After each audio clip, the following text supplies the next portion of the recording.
अच्छा एक चीज बताइएगा, थोड़ा सा ट्रैक को ऑन करके हम लोग देख ले पाएंगे। ट्रैक में मान लिया कि हम लोग मराठा खत्म किए हैं और आज एनडीए का क्वेश्चन भी देख रहे थे। जो हम बात बोलते हैं वो एनडीए भी हमको ला के दिया, हमको लगता है कि पिछले संडे को हुआ है। देखिए हम बोलते थे कि इसका जोन है आंग्ल मराठा, आंग्ल अफगान, ठीक है, और आंग्ल मैसूर। इसको तवज्जो अगर कोई देता है तो उसका नाम है एनडीए। दिया है, 3 क्वेश्चन पूछा है, और सीडीएस 4 क्वेश्चन पूछा है। क्योंकि ये बात का पता इसलिए चल पा रहा है कि आप लगातार सब्जेक्ट के साथ बने रहेंगे तो आपका अप्रोच एकदम खुलेगा। और हमको लगता था कि एनडीए और सीडीएस का फेवरेट जोन है, और सीडीएस तो एकदम पर्टिकुलेट वही क्वेश्चन उठा के सीधा सीधा पूछा है। कम से कम ऐसा 3 से 4 सवाल सीधा उठा के पूछा है, तो हमको पता है कि। लेकिन हाँ ध्यान दीजिएगा, हर बार पढ़ने के पहले ना ये आइडेंटिफाई कर लीजिएगा आप किसके लिए रेडी हो रहे हैं। जैसे देखिए हमारे यहाँ कुछ कुछ बच्चा से पूछिएगा कि पूछिएगा किस चीज का तैयारी कर रहे हो, तो बोलेगा railway, SSC, banking and others and others. पूरा नाम ले लेगा एक साथ। एक बार बोलेगा railway, SSC, banking, others and others, बोलेगा और का जो निकलता है सर वो सब। तो ठीक है, हम मानते हैं। तो अगर आप सबकी तैयारी करते हैं, सबका फॉर्म फिलअप करते हैं, तो उसके अनुसार अपने आप को रेडी कीजिएगा ना। तो रेडी कीजिएगा तो निश्चित तौर पर आपका कम से कम जो मैथ्स का डायरेक्शन है, जो रीजनिंग का डायरेक्शन है, जो इंग्लिश का है, और कौन जीएस का, ये चारों डायरेक्शन आपका कंट्रोल एंड कोऑर्डिनेट रहना चाहिए। चारों अगर बैलेंसिंग मूड में है तो किसी भी एग्जामिनेशन में आप चाहे सेंट्रल का हो चाहे वो बिहार का हो, अगर बिहार दे रहे तो अंग्रेजी माफीनामा है। बिहार का परीक्षा दे रहे तो अंग्रेजी नहीं भी है तो चलेगा। बिहार का एग्जाम में अंग्रेजी का कोई जरूरत नहीं है। तो high court, civil court Bihar का नहीं हो, न्यायपालिका अलगे है। हम बोल रहे हैं हाई कोर्ट मतलब बिहार का जो स्पेशल वैकेंसी है।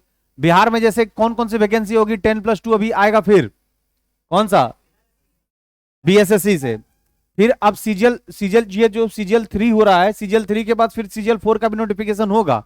तो निश्चित तौर पर वहां पर आपका इंपॉर्टेंट रीजनिंग, जीएस और कौन मैथ्स, उसमें भी सबसे टॉप लेवल पर आपका कौन काम करेगा, जीएस। यानी पार्टिसिपेशन ऑफ द जीएस क्या है, ज्यादा है। अब यहां पर ध्यान देना है कि आप पढ़ क्या रहे हैं, कैसे आपको अपने आप को रेडी करना है। जैसे कुछ कुछ बच्चा जो है ना, उसको कुछ पता नहीं होता, आकर के तैयारी शुरू करता है और कोचिंग टू कोचिंग जाकर के बोलता है कि हमको बीपीएससी का तैयारी करना है और आईएएस का तैयारी करना है। सीधा नाम ले लिया, ठीक है। आप देख रहे होंगे पूरे बोरिंग रोड में आईएएस नाम का टैग पूरा लगाया है। 100+ कोचिंग होगा, अगम आईएएस, दुर्गम आईएएस, जनार्दन आईएएस, मतलब बहुत। हम अगर काउंट डाउन लगाएं तो 75+ होगा कि नहीं, 75+ होगा। ये आईएएस लगाने से नहीं होता है, आईएएस बनाने से होता है। और आपको बता दें कि 75+ कोचिंग में से कम साल में एगो रिजल्ट फाइनल होना चाहिए ना, एको गुण है, सिंगल पीस नहीं है। तो बच्चा एकदम मैच्योरिटी लेवल पर पहुंचा हुआ है। रहा बीपीएससी का, तो बीपीएससी का पहले उसको पीटी निकलवा नहीं रहे हो और इसको मेंस की तैयारी कर रहे हो, और अगले साल सिलेबस चेंज हो गया तब फिर क्या करेगा। यहां पर भी कंफ्यूजन है। लेकिन एक कंफ्यूजन आपके साथ नहीं, अगर जीएस फाउंडेशन आप क्लियर किए हैं तो आप मूव ऑन किधर भी कर सकते हैं। आप आईएएस की तरफ भी जा सकते हैं, आप बीपीएससी की तरफ भी जा सकते हैं, आप सचिवालय की तरफ भी जा सकते हैं। लेकिन आपका फाउंडेशन बेस कैसा होना चाहिए, बढ़िया। ऐसा नहीं है कि हमारे पास बच्चे फाउंडेशन करके दिल्ली में जाकर के यूपीएससी का प्रिपरेशन नहीं कर रहे हैं। ऐसा हमारे पास सैकड़ों उदाहरण जो वहां के जाकर के प्रीलिम्स निकाल रहा है। तो पहले बेस उसका ठीक हुआ तब तो ध्यान रखिएगा कि हर चीज का अपना एक बेसिक कंसेप्ट होता है, और बेस जिसका अच्छा रहा उस पर कितना भी आर्किटेक्ट लगाइए आपका काम हो जाएगा। तो सबसे पहले किसको तैयार करना है, बेस को। अब बेसे नहीं है, हम खाली आईएएस जप रहे हैं तो आईएएस आपका निकलने वाला नहीं। सबसे पहले सब सब्जेक्ट को तवज्जो दीजिए और उसका प्रीलिम्स सेक्शन अपना अपना ठीक कीजिए। इसके बाद आपको लगता है कि हम एनडीएम जाना चाहते हैं, सीडीएस में एक और परीक्षा बहुत अच्छा है जिसका नाम है असिस्टेंट कमांडेंट, जिसको सीपीएफ बोलते हैं, central police force, equivalent to the DSP post. आप उसमें ट्राई ले सकते हैं। असिस्टेंट कमांडेंट इतना बढ़िया पोस्ट है कि 3 साल के बाद आपकी एक लेटरल एंट्री होती है जिसमें आप डायरेक्ट आईपीएस हो सकते हैं 3 साल के बाद, यानी उसमें काउंट हो जाता है आपका ट्रेनिंग भी। तो असिस्टेंट कमांडेंट भी अच्छा है। असिस्टेंट कमांडेंट के अलावे आप ट्रायल अगर ले सकते हैं, अगर इधर कर रहे हैं पुलिसिंग का यूनिफॉर्म का, तो सीपीओ कर सकते हैं। सेंट्रल पुलिस ऑर्गेनाइजेशन में इधर भी आपके लिए बहुत अच्छा जगह है। और 100-150 बच्चा होगा जो कहीं सीएसएफ में होगा, कोई बीएसएफ में होगा, सब जगह अपना अपना है। और ये सेंट्रल पुलिस ऑर्गेनाइजेशन बहुत बेहतरीन है। तो अगर जीएस बेस्ड किसी एग्जाम को निकालना चाहे, असिस्टेंट कमांडेंट आपके पास है। इसके अलावा आपको लगता है कि नहीं सर इसके अलावा और भी हम कर सकते हैं, तो आपको पता होना चाहिए अभी एग्जाम हो रहा है बीपीएससी असिस्टेंट, सब फैक्चुअल क्वेश्चन है, सब एमसीक्यू है।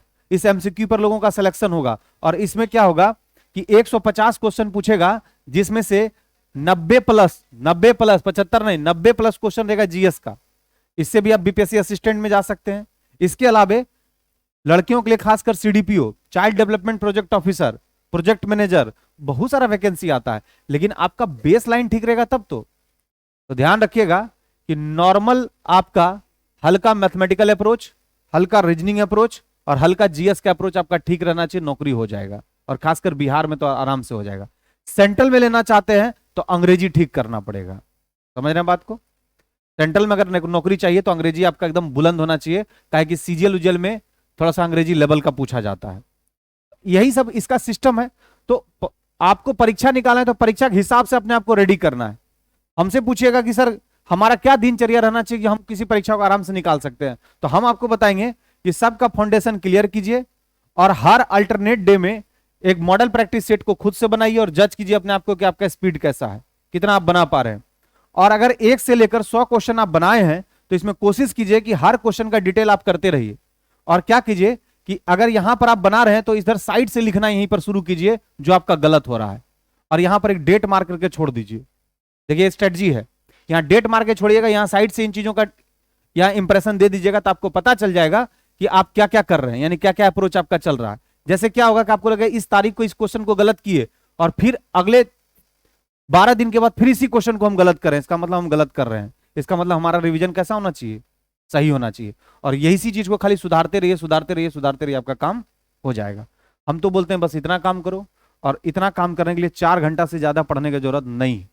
अगर 4 घंटा से ज्यादा पढ़ रहे हैं इसका मतलब है कि कहीं ना कहीं माइंड स्लो काम कर रहा है, या फिर आप दूसरी तरफ आपका डायरेक्शन चल रहा है।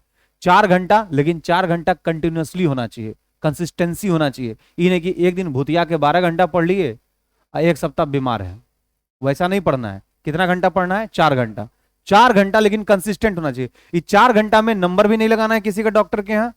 ये 4 घंटा में किसी के साथ जाना भी कहीं नहीं है, किसी को कपड़ा भी नहीं खरीदवाना है, किसी का शादी का कपड़ा नहीं खरीदवाना है। इस सबसे कोई आपको फायदा नहीं होगा और आपको खराब लगेगा। अपना मित्र का सब कपड़ा खरीदा दीजिएगा, अपना बारी आएगा तो बोलेगा पैसे खत्म हो गए, तुम्हारा अगला बार खरीदा देंगे। अब बहुत लड़का इसमें पटना में ज्यादा इंगेज रहता है कि हमारा मित्र का शादी है, इसको शॉपिंग हमको कराना है।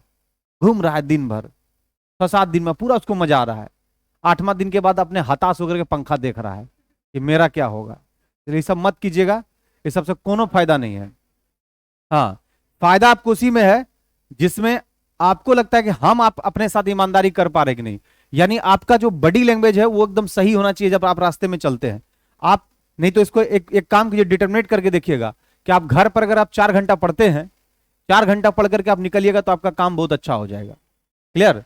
जैसे आप 4 घंटा पढ़ के घर से निकलिए, आपका बॉडी लैंग्वेज बदल जाएगा, आपका चलने का स्टाइल बदल जाएगा, आपका सोचने का स्टाइल बदल जाएगा। 1 सप्ताह नहीं पढ़िए तो शरीर लगेगा हल्का टाइप का, लगेगा कुछ बीमारी उमारी हो गया है। क्यों पता है? क्योंकि आप प्राइम सेक्शन पर अपना काम नहीं कर पा रहे हैं। तो प्राइम आपका क्या था? पढ़ना, और उसको क्या कर दिया? सेकेंडरी। अब प्राइम दूसरा चीज हो गया। तो बोलते नहीं, हमारे चाचा जी आए थे, बोले थे वो नंबर लगा देने के लिए। अरे वही चाचा जी आकर के 2 क्वेश्चन पूछेंगे, नहीं बता पाओगे तो कहेगा तू कर क्या रहा है यहाँ पर। मतलब इसके बारे में नहीं बोल रहे हैं जी। चलिए लिखिएगा,